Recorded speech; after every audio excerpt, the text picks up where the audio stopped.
Boa noite, sejam muito bem-vindos ao Vozes Conte Sua História. Meu nome é Ana Paula, sou uma das voluntárias do Comitê Vozes. E vou fazer minha autodescrição, né? Eu sou uma mulher branca, cabelos castanhos claros, olhos castanhos claros, estou com uma blusa de alcinha e um colar de hematita, que é umas pedrinhas cinzas. Tá? O Grupo Mulheres do Brasil foi criado em 2013 pela empresária Luísa Helena Trajano.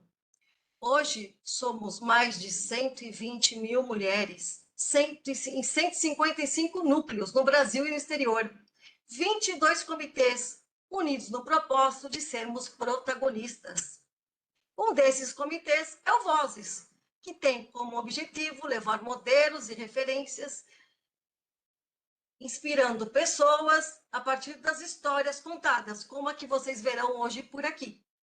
Hoje o tema do Vozes Conte Sua História é de um talento inato para uma vida com significado e feliz. A força da vontade de empreender na história da Cris Pimentel. Bom, segundo o levantamento do SEBRAE, com base em dados da Receita Federal, no primeiro semestre de 2023, o país registrou um saldo positivo de 868 mil novos negócios pequenos. Olha só, hein? Bom, vamos parar de conversa e agora eu vou apresentar hoje a nossa convidada, a Cris Pimentel, que é mulher, empresária, 35 anos, casada e mãe de uma linda moça chamada Sofia. Cris, por favor, faça a sua autodescrição.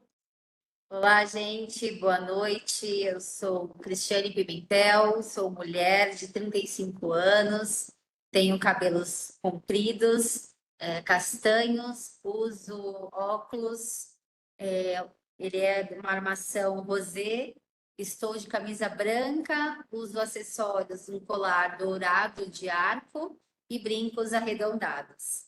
E estou muito feliz, entusiasmada de fazer hoje, de ter sido escolhida, né, para fazer hoje esse Conte Sua História. Eu juro que esperei muito por esse dia. Que bom, Cris, a gente também fica muito feliz aqui em poder contar a sua história. Bom, agora vamos para começar o nosso bate-papo, né? Bom, Cris, a sua infância a gente pode dizer que foi um pouquinho diferente, né? Aos 7 anos, você juntava latinha na praia e vendia para poder financiar o carnaval. Aos 12, você fazia fuxico e já tinha uma parceira. Conta pra gente como que seus pais lidaram com isso. Olha, eu até estava refletindo esses dias, né, a minha história, e tentando entender de onde foi que surgiu essa força para empreender, porque não tinha ninguém na família, né? E até hoje estou buscando essa informação. Quando eu fazia todas essas coisas que você já citou, os meus pais já me achavam diferenciada, essa menina é diferenciada, né? Então, eles me davam muita força, muito apoio, me incentivava, né? Então, eu não tive problema com isso, graças a Deus. E aí, agora que meus pais começaram a empreender também devido a essa força, tanto que até em uma parte da história, eu hoje incentivei a minha mãe a empreender com o próprio negócio dela também. Que bom, né? É sempre bom a gente ter aí o apoio dos pais, né? Mas Sim, mesmo às vezes, quando eles não nos apoiam, a gente tem que seguir em frente do que a gente nasceu para ser feliz. com Não é verdade? certeza. Tanto que É, Cristina, assim, até aí, agora, e depois da fase adulta, né, você até tentou aí, teve alguns trabalhos aí de carteira assinada na sua vida adulta, mas percebeu que não era para você, né? E aí você voltou a empreender. E como é que foi montar essa loja na garagem e depois montar uma loja física com a sua mãe? eles sempre, mesmo eu muito nova, empreendendo, já com essa visão de empreendedora, eu sempre segui o CLT porque era o que eles me ensinavam, né? Mas eu tinha algo muito forte, como você falou, então eu sempre buscava algo para empreender em paralelo dos CLTs. Aí, quando eu decidi não mais seguir no CLT, ter o meu próprio negócio, eu fiz várias coisas. Mais recente, na pandemia, eu criei essa marca de chinelos customizados. Comecei na garagem deles, que foi aí que eu comecei a motivar minha mãe. A minha mãe, ela é uma cozinheira de mão cheia. E aí ela sabe cozinhar pedra, Ana. Você vai falar assim, era pedra? De tão bom que ela cozinha. Aí eu falei, mãe, a senhora pode aproveitar e a gente vai fazer isso daí. A senhora tem o seu próprio negócio. A senhora fazer tortas doces e salgadas, bolo de pote, geladinho gourmet e eu com os meus chinelos. Eu fiquei 3 meses na garagem dos Você meus aumentou o portfólio dela, né? Você foi aumentando, né, o portfólio da filhos. sua mãe. E aí eu presa naquela garagem, não passava nem meia dúzia de pessoas na rua. Eu falei, não, as pessoas precisam me ver. Eu preciso estar num local onde tenha circulação. E aí, com a cara e com a coragem, eu fui para o centro comercial do bairro, que era próximo aqui da casa onde eu morava, dos meus pais. E aí eu saí de uma garagem com um caixote, uma arara e meia dúzia de pares de chinelos para essa loja física. Metade da loja era da minha mãe, onde a gente colocou um freezer, e ela vendeu lá os geladinhos gourmet, bolo de pote, e do outro lado era a minha loja. E aí eu fiquei lá, a gente ficou por um ano desenvolvendo essas duas atividades. E incentivei ela a empreender também. Isso foi durante a pandemia, né, que você fez isso aí, né? Eu fui na contramão da história. Enquanto todos estavam fechando as lojas, eu, com esse meu espírito empreendedor, eu falava: não, não posso ficar com o ateliê dentro de casa, não posso ficar nessa garagem, as pessoas precisam me ver. E aí eu fui abrir essa loja física. Óbvio que teve lá alguns momentos que a gente precisou seguir a lei do Dória, né? Meia porta fechada, né? E a gente Isso que eu ia perguntar. foi bem desafiador, né? Teve um momento também que eu acho que eu não compartilhei isso com você, que foi um episódio também muito marcante para mim, né? Nós já estávamos com a loja assim bem desenvolvida, com mais de 100 pares de chinelos customizados, fora os chinelos prontos, lisos, né? Araras, tudo bem, tudo montado e acessórios também. E teve uma enxurrada, não sei se você viu falar que ali entre a pandemia, que ali alagou a Caldeira Filho. Sei se você lembra desse momento, foi bem trágico. O rio ali da Caldeira Filho, entre a João Dias, você conhece essa avenida? Não, a região ali, a João Dias eu conheço um pedaço da Tem João a Dias. Caldeira Filho e alagou essa avenida principal, transbordou o rio e alagou e foi uma chuva muito forte. A minha loja alagou também. E eu lembro que tinha um degrauzinho assim dessa altura para descer para a loja, a água ficou assim, ó. E aí eu desesperada levantando as coisas para não molhar meus acessórios, se secando e com balde. Foi assim uma Salvando, salve-se quem puder, não é? Meio que literal, literal. aquela Não coisa, sei né? Vou se pegar a máscara para mim primeiro e vou me salvando, não eu é? estava sozinha na loja e depois de algumas horas meu marido chegou para me socorrer. Mas graças a Deus eu não perdi nada e teve muitas pessoas que perderam suas casas, seus carros. A minha amiga também teve esse problema. Mas assim, eu passei por esse processo também com a loja e ficamos lá e por um ano, foi muito bem. Foi, graças a Deus, eu tive muitos resultados com essa loja. Ah, depois ainda você e a sua mãe permaneceram por mais um ano, né? E a gente fez pequenas reformas, né, para não passar por aquilo de novo. E graças a Deus depois continuou tranquilamente. Que bom, né? Mas assim, a vida da gente nem tudo é flores, né, Cris? E Sim. veio um momento aí da sua vida, em 2017, 2018, que você aí teve aí um quadro aí de depressão, né? E como é que foi que você descobriu e conseguiu depois sair dessa? Que muita gente não consegue, né? Então conta pra gente como é que foi esse episódio da sua vida aí. Sim, Aninha, eu falo que ontem mesmo eu estava conversando com uma moça, contando a minha história, e hoje eu falo com muita propriedade desse período que eu passei. Foi bem desafiador, mas eu acredito hoje, mais madura, mais consciente, de que aquele processo foi importante para que eu seja essa pessoa que eu sou hoje e para saber quem eu quero me tornar amanhã. Então, hoje eu olho com esses olhos. Mas até um tempo, durante o processo de 2017 para 2018, eu não queria aceitar.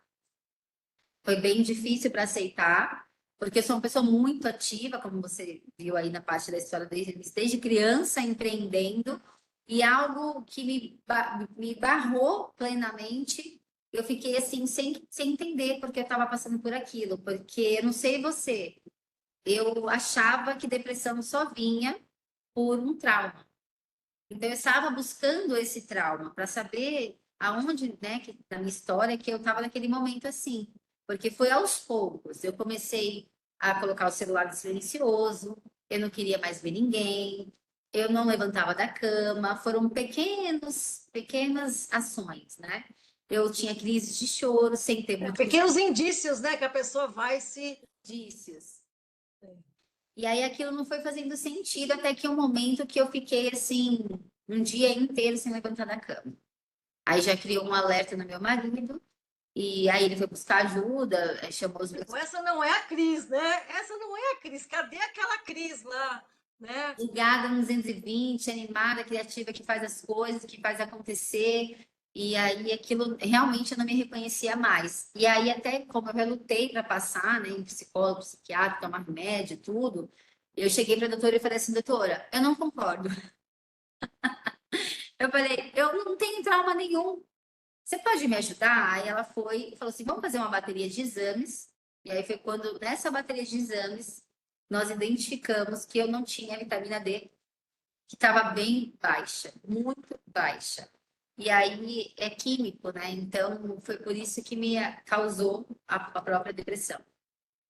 Aí é até relativamente mais fácil de resolver o problema, né? Porque é Sim, uma aí coisa foi, que do organismo que está faltando no organismo, né? Essa vitamina, né? foi muito rápido. Por Depois isso que é importante, né? A gente sempre está fazendo os exames. As pessoas falam assim, ah, que chato, de novo eu vou ter que fazer exame, reclama, tudo. Mas é tão importante que tem coisa que aparece e a gente não sabe, né? Que nem depressão pode ser por outro motivo, né? Nem sem ser um trauma. As pessoas acham que só por trauma a pessoa tem depressão. Não, né? Pode ser uma falta de alguma vitamina. É e por isso aí que é importante os exames, né? a gente conseguiu tratar de forma correta, eu já estava tomando remédio. Eu me lembro também de um episódio que eu passei até por. Eu me afastei pelo auxílio doença, passei em perícia e foi bem humilhante, né? Eu cheguei lá e ele não quis selecionar isso como uma doença. Ele falou assim, uma frescura. E aí eu peguei e falei assim, como assim? Eu estava super bem, né, na minha, como eu falei, né, eu estava numa atividade, estava feliz, meu casamento estava bem, não tinha trauma nenhum, e não entendia porque estava passando por aquilo. Financeiramente, eu já estava ganhando até mais que meu marido, isso é um poder para as mulheres, é muito Isso. compartilhar isso. Não que isso seja, É né, importante as mulheres que estão nos assistindo escutar isso, né? que não é questão de competição, mas para nós Sim, mulheres sim. isso é uma grande conquista, né? Então eu estava na melhor fase, não entendi porque estava passando por aquilo. E quando ele me fez essa pergunta, o perito, eu comecei a chorar que nem criança. Eu falei, eu não preciso disso aqui. É só uma fase, eu não preciso disso aqui. Aí eu acredito que ele se sentiu comovido, que na outra semana já deu deferido e aceitou. Eu recebi lá o salário Ele teve mínimo. um pouquinho de empatia, que a gente fala, né? Acredito que seja um pouco de empatia, né?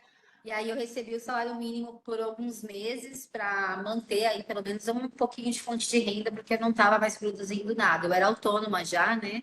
E não tinha. Isso também é uma questão muito importante, que é legal colocar aqui para todas as mulheres pensarem nisso, né?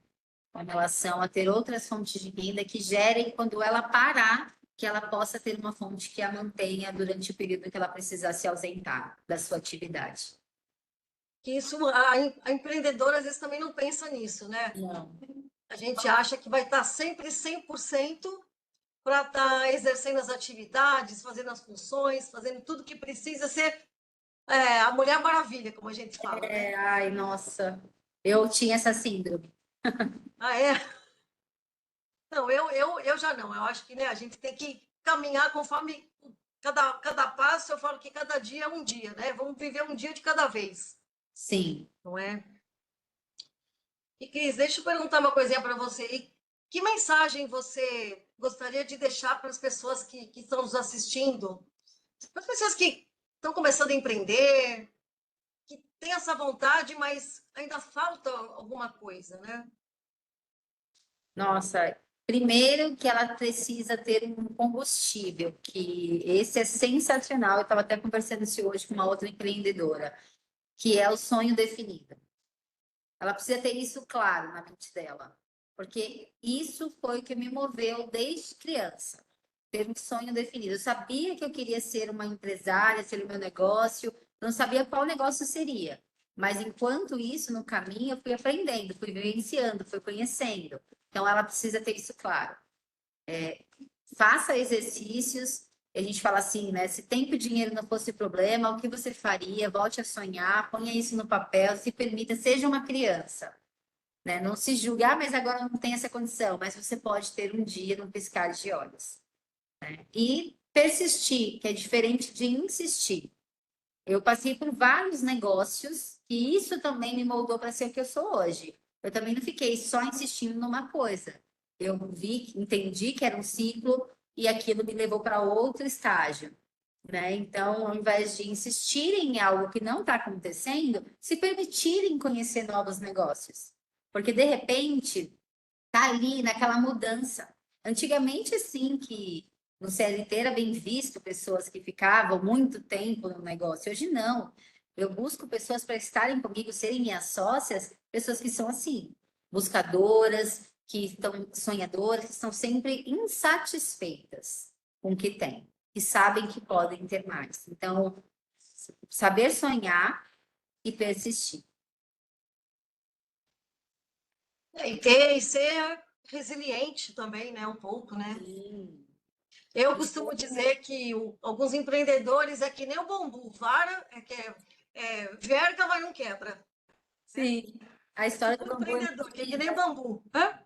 A história do bambu chinês é muito linda. Mas então, Cris, eu quero. Bom, a gente está caminhando então para o final, né? E em nome do Grupo Mulheres do Brasil e do Comitê Vozes, a gente quer agradecer você ter compartilhado aí um pouquinho da sua história e agradecer a todos que nos assistiram. Esse Conte Sua História, que essa história sirva de exemplo para uma busca de transformação na vida de cada pessoa. E quem está nos assistindo, nos acompanhando, quiser conhecer o Grupo Mulheres do Brasil, é só acessar o www.grupomulheresdobrasil.org.br. Lembre-se, cada mulher conta. Obrigada, boa noite.